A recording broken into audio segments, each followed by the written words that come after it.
On the move, and long live revolution.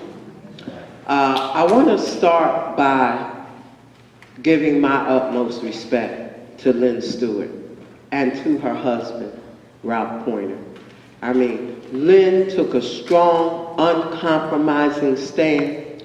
She did what attorneys are supposed to do. Her husband stood by her, supported her, did everything he could do to work to get Lynne out of prison, and it worked. She is here amongst us today.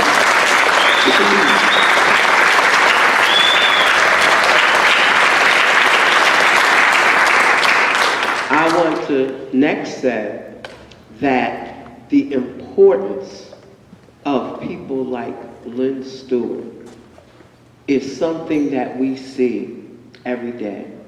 If all of our freedom fighters, our political prisoners, had attorneys like Lynne Stewart, a lot of them would not be in prison today. We know how rotten the system is, and we know that those that run this rotten system do whatever they want to do. But Lynne would expose them, put them on the spot, make them do out in the open, in front of the people, what they like doing in the dark, behind closed doors, and tricking people into thinking that their aim is justice. Lynne will not allow that, okay? So attorneys like her are so very important. And we need to recognize that and support them. The same really applies to our freedom fighters. I have sisters and brothers, 8 now, was the Move 9, and we still say the Move 9, but one of my sisters was actually killed in prison. We know they did something to her. In 1998, she spent 20 unjust years in prison for a crime she did not commit, only to be killed in prison. But I just want to say just a few things about the Move 9, my family. Because Move people, from the very emergence of the Move organization back in the early 1970s, because Move's founder, John Africa, coordinated us to believe in, to respect and be protective of what is right, be protective and respectful of life, anything that's alive, and never to put anything as a priority over what is alive. You know, the things that we cannot live without.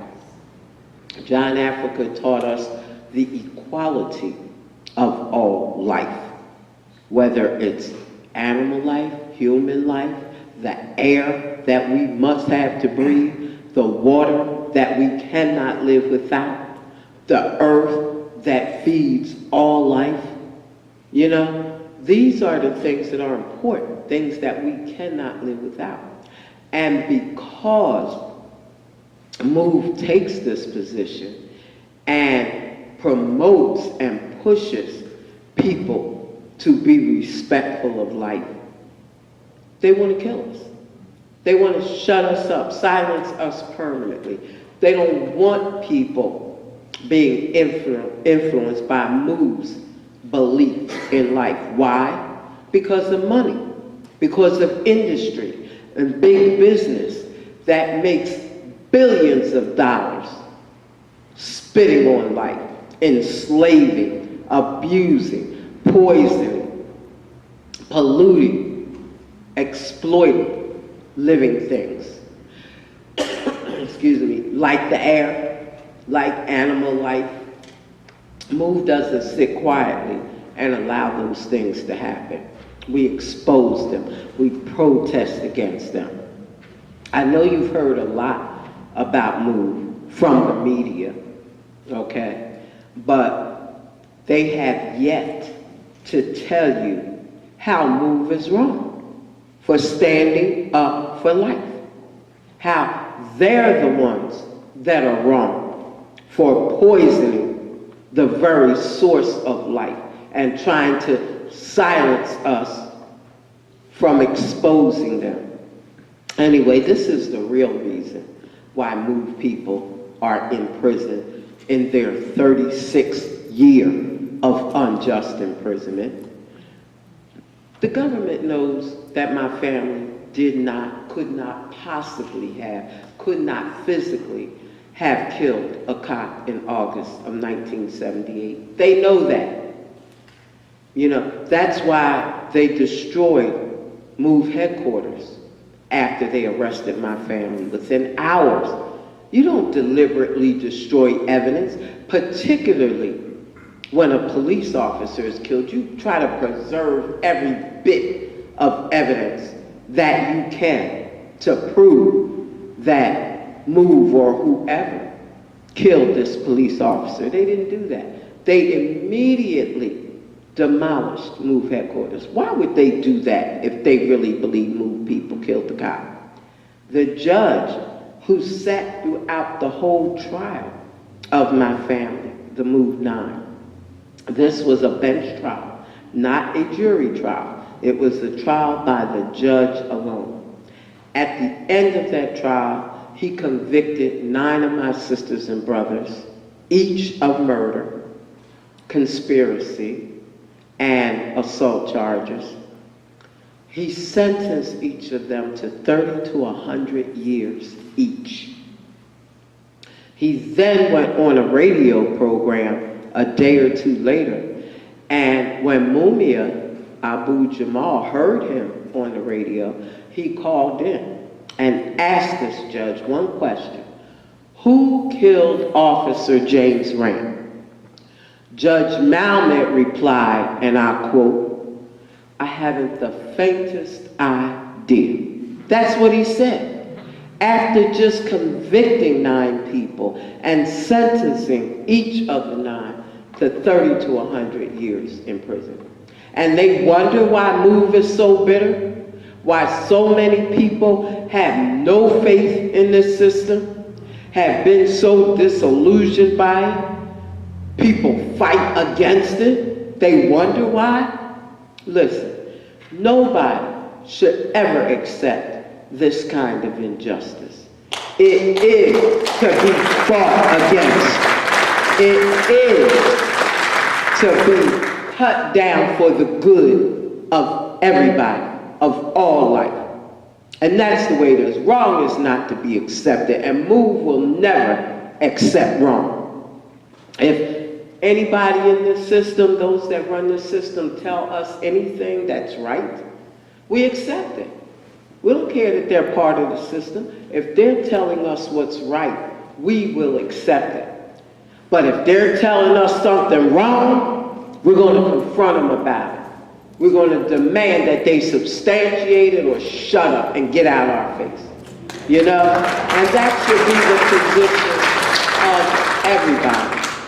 The reason that we respect and support our brother Mumia Abu Jamal so consistently, why we're so loyal to him throughout all these years, John Africa, MOVE's founder, as soon on December 9th of 1981 that he heard about what was happening with Mumia, he sent MOVE people to the hospital where they had taken Mumia to look out for him, to stand by him, and to do whatever was necessary to fight for Mumia.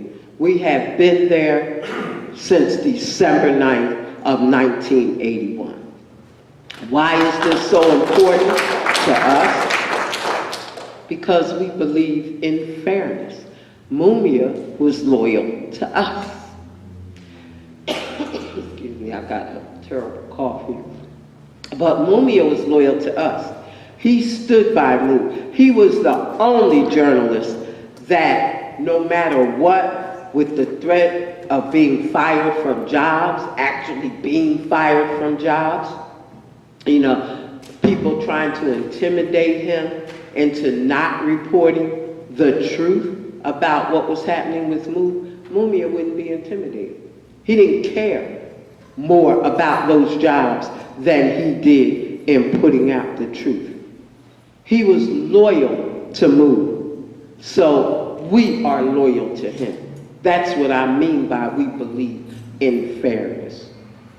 We know Mumia is innocent, just like he knows Mu is innocent, and we're going to stand by him, we're going to fight for him, and we will never stop fighting until he's home with his family where he belongs. You see, in May of 1985, because Move people would not stop fighting for our family to Move 9, and because, you know, thank you, we would not, you know, let the issue of Mumia go. We kept exposing this system. They had beat Move people up, locked Move people up, killed our babies, beat, stomped, kicked pregnant Move women into miscarriage. They had done all these things to Move, and we would not stop. It just fueled us to fight even harder to stop such a vicious system. So by 1985, they had decided it was only one way to stop Move's fight, and that was to exterminate Move, to kill Move people off. That is why they dropped a bomb on our home on May 13th of 1985 with the intent of killing every living being in that house, man, woman, child, baby. It didn't matter to them. Their aim was to exterminate the Move organization, silence us permanently. Okay? So these people have no qualms about doing whatever they feel like they have to get pressure off of them, to stop people from exposing them. But all we were doing was telling the truth. That's all we were doing. We would not stop fighting. And even after being bombed and seeing our family murdered, our babies burned alive, we still won't stop fighting. You see, we are living beings. We have feelings. We grieve for our family every day, and we will never stop grieving for them. We can be hurt because we do have feelings, because we are alive. We can be hurt, but we won't be stopped. And that's what's important. We won't be stopped. We will continue to fight for our family. 36 unjust years in prison for a crime that you did not commit is just totally unacceptable. It's unconscionable. And it should shock the conscience of any fair-minded person, anybody that has justice in their mind. You know, so this is Move's position. All of the things that the media have fed you, you know, spoon-fed you about Move, we're nasty, dirty people that just holler, scream, and cuss and want to kill cops. Yeah, we want to get rid of cops, you know, but we know how to do that. You don't get rid of cops by shooting cops, killing cops, because when you do that, there are millions of people waiting to put on that uniform to take that cop's place. You get rid of cops by getting rid of the mentality that causes people to want to be cops and to believe in police forces. That's how you get rid of cops. We believe in encouraging people and teaching people and setting the example for people to be right, to be strong, and not have to be policed by anything other than your conscience and your understanding of the principle of righteousness. Now, that's not going to happen overnight. We understand that.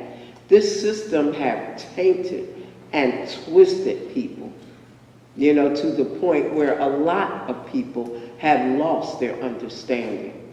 of righteousness, what's right, what's fair, what's just, the principle of equality. But that is the direction that we need to be going. That's what people need to be spoon-fed and given the understanding of, not accepting these vicious cops that shoot at people 50 times, you know, that stomp pregnant women into miscarriage, that approached Mumia on December 9th and tried to kill him when they say you're innocent till proven guilty. They could not prove Mumia killed Faulkner, you know, but they tried, convicted, and wanted to execute him that night, you know. So we're saying we got to stand up, not only for each other or for Mumia or the Move 9 or Leonard Peltier or the Cuban 5, you know, Dr. Mutulu Shakur. We have to take these stands for ourselves, for our families, for our babies. Do you want to see your baby grow up and be the next, you know, person bombed and burned alive, or sitting on death row for 30 years with this system clawing for your blood despite your innocence? You know, no.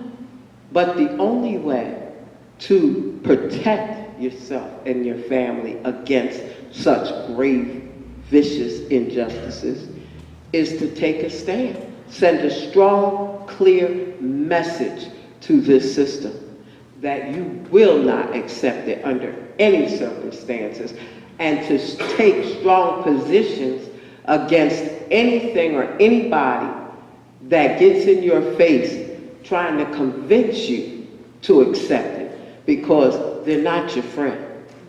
They're not acting in your interest. Right now, we are basically at war, you may as well say, with these attorneys that are supposed to be representing Mumia.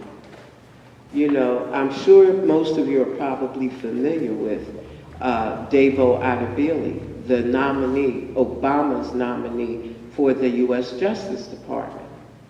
As soon as his nomination was made public, the Fraternal Order of Police went crazy and said, oh, how can he be a nominee? He represented Mumia. He defended a cop killer. And start putting out all these 32-year-old recycled lies about Mumia straddling this cop and shooting him and finally putting a bullet in his head, that Mumia confessed and said, I shot the MFer and I hope he dies. And I mean, all these lies that for the past 32 years have been disproved, okay? And they know it. But they just came out with all these recycled lies and fighting against this man being nominated because he supposedly represented Mumia, defended Mumia. He was an executive director of the Legal Defense Fund, the attorneys that represent Mumia now, are supposed to represent Mumia now. And all he really did was sign papers. He didn't go into court defending Mumia, but the Fraternal Order of Police went crazy and start coming at and intimidating and sending a clear message to the House Judiciary Committee in Washington and the Senate Judiciary Committee in Washington, letting them know clearly, you better not vote for this man. Better not. All because they said he defended Mumia. All right? Mumia's attorneys, the Legal Defense Fund, did not say a word. I mean, these lies have been disputed for 32 years. They didn't have to do a lot of work to put out, you know, a statement showing how they were lying on Mumia. They never said a word. That is the silence of betrayal.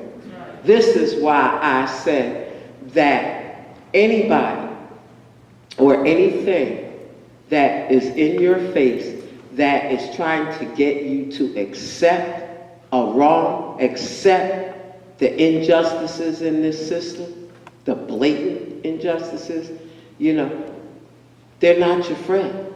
They're your enemy. And for real, that's how we see those lawyers. Mumia is supposed to be their client. How do they sit back when all these public lies are put out about their client and they don't say a word? Lynne wouldn't have did that. Lynne would not have done that. So let's be clear on one thing, what's right and what ain't right. And let's always align ourselves on the side of righteousness. Despite all I've been through, I'm the sole adult survivor of the bombing of me and my family. I could have threw my hands up after that and said, well, it's all over, that's it. I'm not dealing with this anymore. But why? And try to assimilate myself back into a system that would burn babies alive? I can't do that.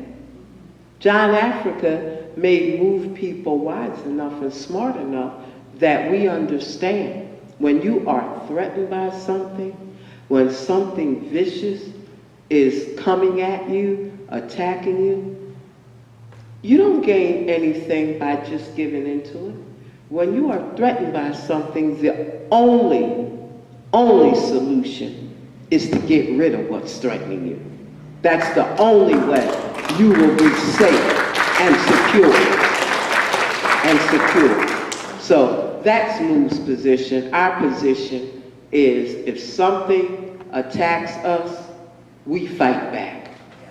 We fight back. We are not pacifists, and we make no apologies for that. We are revolutionaries. We are revolutionaries. So we will fight wrong until, as the saying goes, till we're 6 feet under. And we'll still be fighting it, So, on the move, long live Mumia, long live Lynne, long live Rock, long live Jeff, long live Leonard, the Cuban Five, the Zapatistas, long live Earth First, the Earth Liberation Front, the Animal Liberation Front, long live all those who stand up and fight against this rotten system. Long live all those that fight for life and fight for what's right. Long live the spirit of resistance. Long live John Africa. Long live revolution. On the move.